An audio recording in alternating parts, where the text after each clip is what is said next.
perforation digestive ou bien une nécrose complète d'un organe, comme l'œsophage. L'œsophage peut être nécrosé complètement, de même que l'estomac. Dans ces cas, c'est des cas où il y a des cas extrêmes où, dans l'urgence, il faut intervenir pour faire un sauvetage, notamment enlever l'œsophage et l'estomac, et peut-être pas remplacer dans l'immédiat, mais essayer de sauver l'enfant par une réanimation idoine. Donc, c'est des cas particuliers qui sont peut-être très rares, mais qui peuvent arriver. Il faut préciser dans cette physiopathologie les facteurs lésionnels. Les facteurs lésionnels, ce sont les facteurs liés aux produits caustiques, en sachant que les liquides ont une progression rapide dans la filière digestive. Donc, ces liquides donc, entraînent des lésions aussi bien au niveau de l'œsophage qu'au niveau de l'estomac. Les gels qui ont un temps de contact prolongé vont surtout se localiser ou bien entraîner des lésions au niveau de l'oropharynx et de l'œsophage. Des produits en forme de gel. D'accord? D'accord? Oui, professeur. Voilà. Les poudres et les cristaux sont difficiles à avaler et donc vont se retrouver également au niveau de l'oropharynx et de l'œsophage proximal. Autre facteur de lésionnel, c'est l'anatomie du tractus digestif. D'accord? Ce que vous donnez connaître, c'est un prérequis. Donc, vous avez des zones de rétrécissement au niveau du tractus digestif, notamment au niveau de la bouche de Killian. Donc, c'est toujours au niveau de l'oropharynx. Donc, c'est la bouche de l'œsophage, c'est ce qu'on appelle la bouche de Killian. Il y a un rétrécissement donc, qui va favoriser donc l'accrochage des produits caustiques, que ce soit liquide, solide ou sous forme donc de poudre ou de cristaux. Il y a un deuxième rétrécissement, c'est au niveau donc, de l'œsophage terminal, donc de la jonction œsocardiale également, je vous en ai parlé. Et un troisième rétrécissement également, je pense qu'il y a même un rétrécissement au niveau de la bifurcation des bronches souches. Il y a aussi un deuxième rétrécissement au niveau de l'œsophage. Et troisième rétrécissement au niveau de l'œsophage, c'est au niveau de l'œsophage terminal, au niveau de la jonction œsocardiale. Ensuite, au niveau de l'estomac, vous avez le pylore, j'en ai parlé, qui est aussi un rétrécissement qui peut entraîner l'accrochage donc de ces produits, du produit caustique, et qui entraîne donc une importante lésion à ce niveau, là où le produit s'accroche. Maintenant, toujours, il faudrait, dans ce rappel donc de la physiopathologie, il faut noter les critères de gravité.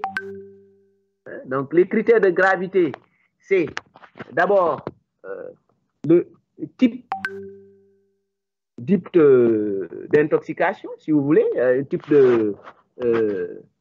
d'accident, le type d'accident. Donc, si c'est accidentel, c'est dire qu'il n'y avait pas cette... on s'en est pas rendu compte du produit et on l'a pris par mégarde, donc accidentel, ça peut être un critère de gravité. L'autre critère de gravité aussi, c'est quand c'est volontaire, quand c'est pris dans le but de peut-être de se suicider, ou ça peut être un critère de gravité, parce que dans ce cas, on va prendre une importante quantité et on va l'ingérer. Donc, c'est aussi un critère de gravité. Deuxième critère de gravité, c'est la nature du produit. On l'a dit, plus l'acide est fort, plus les lésions sont importantes, et peuvent entraîner la nécrose et la perforation. Plus la base est forte, plus également elle peut entraîner des lésions très sévères. la quantité supposée ingérée, la quantité, dès que la quantité ingérée dépasse 50 millilitres, il y a un risque de gravité, donc de lésion grave. La concentration du produit également, la forme, les liquides qui sont visqueux sont beaucoup plus dangereux. Hein, les solides également, je vous avais dit, les solides vont s'accrocher au niveau des zones de rétrécissement, donc sont dangereux.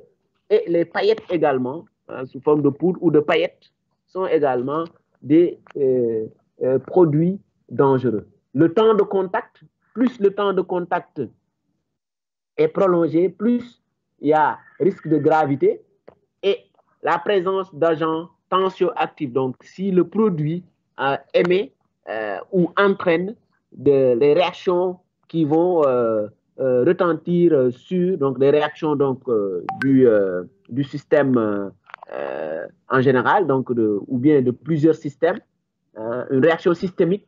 Si le produit entraîne une réaction systémique avec sécrétion ou production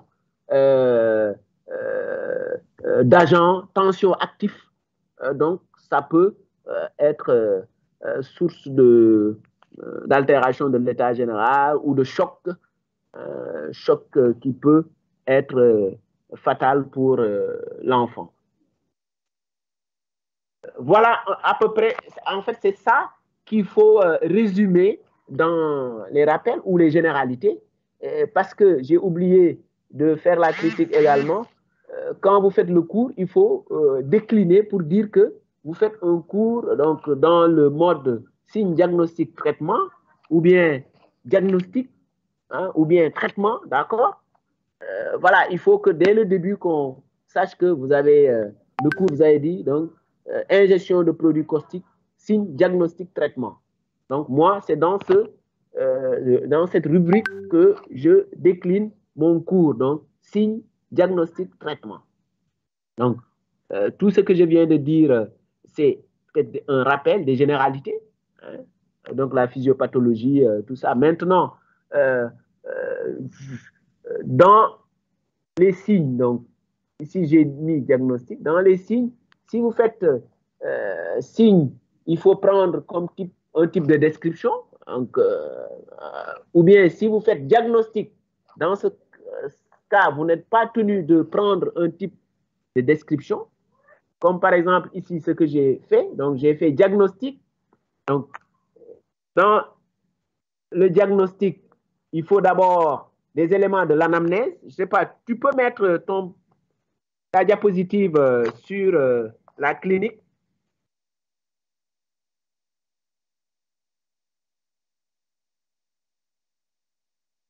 Voilà, diagnostic, tu as pris diagnostic. Diagnostic, dans le diagnostic positif, tu as parlé de circonstances de découverte. Donc, c'est l'anamnèse. Donc, l'anamnèse, donc ces éléments donc d'enquête, le contexte de survenue doit être précisé. Donc, vous avez dit la date, l'heure, vous l'avez énuméré un peu, oui, vous l'avez énuméré plus tard, mais ce qu'il faut dire, c'est qu'il faut préciser, avant de dire l'interrogatoire, il faut peut-être dire l'anamnèse, donc qui va préciser donc le contexte de survenue, date, heure, lieu. Hein, il faut préciser donc l'âge qui est important. Il faut aussi préciser s'il s'agit d'un accident, l'autolyse ou de maltraitance, et puis les premiers soins. D'accord? Donc, anamnèse donc, ou interrogatoire, si vous voulez, sur le contexte, donc sur le contexte donc, qui se rapporte donc à l'enfant. Et puis, dans un deuxième temps, vous faites l'anamnèse sur le type de caustique et la quantité ingérée. D'accord? Hein? Et vous précisez les symptômes initiaux,